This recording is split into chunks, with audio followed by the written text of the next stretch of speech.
গাধাকে সৃষ্টি করার পর বলা হলো সকাল থেকে সন্ধ্যা পর্যন্ত তাকে ক্লান্তহীন পরিশ্রম করতে হবে।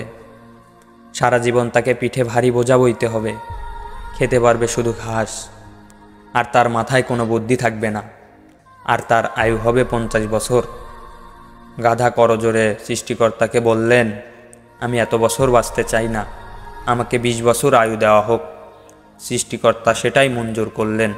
কুকুরকে যখন সৃষ্টি করা হলো তখন তাকে বলা হলো সে হবে মানুষের সবচেয়ে বন্ধু, কিন্তু সে খাবে মানুষের উচ্ছিষ্ট এবং তার আয়ু হবে 30 বছর।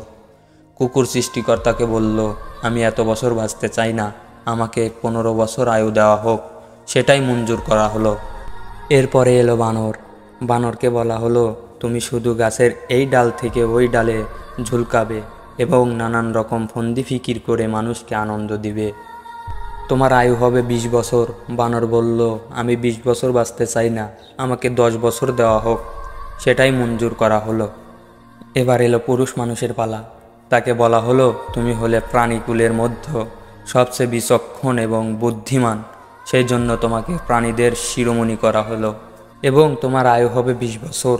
তখন পুরুষ মানুষ করজোরে বলল সৃষ্টিকর্তাকে যে 20 বছর আয়ু অত্যন্ত কম, হে প্রভু, আমাকে ওই যে গাধা সে যে 30 বছর আয়ু চায়নি সেটাও আমাকে দেওয়া হোক। ওই যে কুকুর 15 বছর ফিরিয়ে দিয়েছিল সেটাও আমাকে দেওয়া হোক। আর যে বানর 10 বছর নেয়নি সেটাও আমাকে দেওয়া হোক। 20 বছর অত্যন্ত কম, আমি দীর্ঘদিন বাঁচতে চাই। সৃষ্টিকর্তা সেটাও মঞ্জুর করলেন। তারপর কি হলো জানেন? সেই থেকে ছেলেরা পুরুষ মানুষ হিসাবে বাঁচে 20 বছর। তারপরে ছেলেরা 30 বছর সংসারের বোঝা পিঠে করে বয়ে বেড়ায়। সেটা কার মতো? গাধার মতো।